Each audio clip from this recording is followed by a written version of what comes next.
Selamat pagi, Assalamualaikum warahmatullahi wabarakatuh.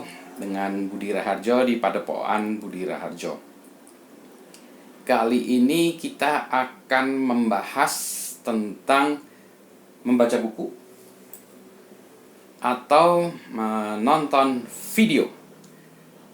Jadi ceritanya beberapa waktu lalu saya terlibat dengan diskusi dan juga ada videonya juga tentang literasi ya di orang Indonesia.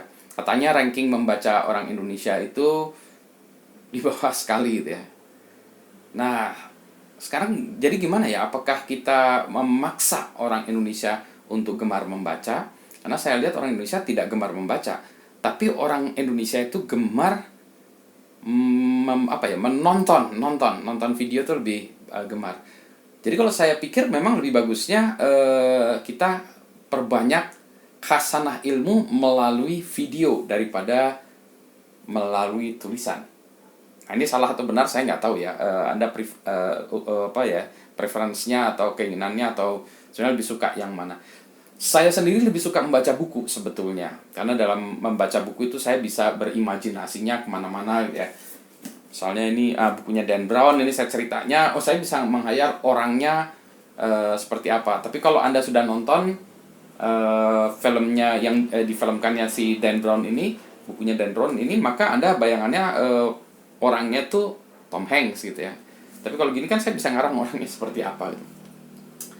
Nah, saya bandingkan lagi ya. Sebetulnya kenapa saya menunjukkan bahwa video itu juga sangat penting ya dalam membangun minat membaca nantinya, mungkin ya. Sebagai contoh nih, saat ini saya sedang membaca dua buku. Yang satu itu Pedro Domingos, The Master Algorithm. Jadi buku ini bercerita tentang artificial intelligence. Jadi sebetulnya artificial intelligence atau AI atau machine learning atau deep learning itu ada mazhab-mazhabnya gitu. Ada 5 mazhab utamanya. Itu mazhabnya apa saja. Nah, itu dibaca diuraikan oleh Pedro Domingos dalam bukunya ini. Bukunya ini keren sebetulnya, dan ini banyak dibaca oleh para pemimpin di seluruh dunia ya. Mereka orang-orang yang hebat-hebat itu membaca buku ini. Nah, repotnya baca bukunya ini ternyata berat juga. Saya baru sampai halaman berapa ya? Kalau dilihat di ini saya tuh mungkin sekitar 65% lah ya bukunya itu. Progresnya, jadi belum selesai bacanya itu.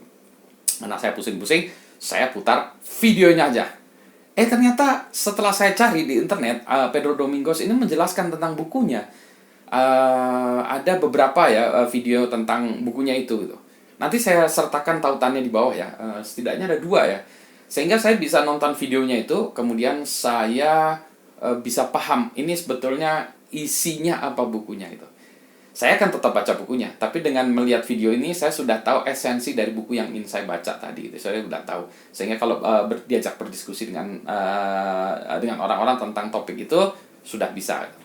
Meskipun saya pasti pengen baca bukunya mau saya selesaikan. Jadi itu untuk menunjukkan bahwa video itu sebetulnya bagus ya, bisa menjadi awal gitu, atau menjadi starting point atau jump start dari membaca buku. Kalau orangnya terus dilanjutkan dengan baca buku. Kalau tidak ya sudah cukuplah dengan video itu. Yang kedua, buku yang sedang saya baca namanya Surveillance Capitalism. Kayaknya di video yang lain saya juga sudah ngomong sedikit ya, dari Profesor Zuboff. Nah, ini lagi-lagi demikian juga gitu ya. Saya mulai bacanya, kalau ini baru mulai baca, mungkin baru 1%, baru bagian-bagian pendahuluannya gitu ya. Nah, jump start saya loncat dengan melihat videonya. Ternyata ada videonya, bagus juga videonya menjelaskan tentang hal itu. Jadi saya nonton videonya dulu, baru kemudian sekarang saya baru mulai baca bukunya, gitu ya. Nanti tautan videonya juga Profesor Zuboff itu nanti saya letakkan di bawah. Poin saya Pak, poin saya adalah bahwa kalau kita membuat video, ya, bukan hanya menuliskan buku, membuat video itu bagus untuk menceritakan ilmu. Video yang disampaikan ini juga bukan video yang diencerkan ya, kalau istilahnya di water down, jadi dibuat seperti ecek-ecek gitu. Enggak, ini memang tetap membahas topiknya, materinya masih ada di situ deh. Daging semua gitu kalau kata anak sekarang gitu ya. Jadi kayaknya kita perlu membuat film-film atau dokumentasi tentang materi-materi yang susah sekalipun dalam bentuk video.